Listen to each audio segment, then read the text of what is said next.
Ronaldu to'xtatdi. Ha do'stlar, portugaliyalik yulduz boykotni to'xtatib, fevral oyi boshidan buyon An-Nasr klubi safida ilk marta maydonga tushdi.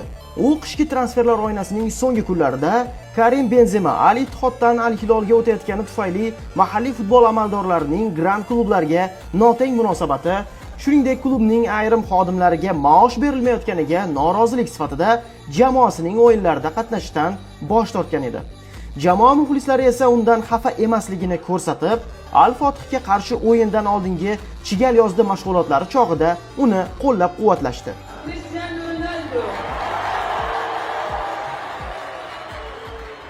Futbolchi esa g'alaba goli bilan javob qaytardi. Bu orqali Cristiano Ronaldo faoliyati davomidagi jami gollar sonini 962 taga yetkazdi va minglik dovon sari yurishni davom ettirmoqda.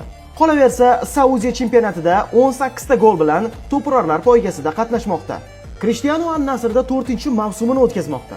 Ammo hali biror marta ham Saudiya chempionligini qo'lga kirita olmadi. Bu davrda 2 chempionlik Al Ittihadga ketdi. Yana bir safar Al Hilol g'olib chiqdi. Lekin u bu mavsumda uzoq kutilgan chempionlikka erishishi mumkin.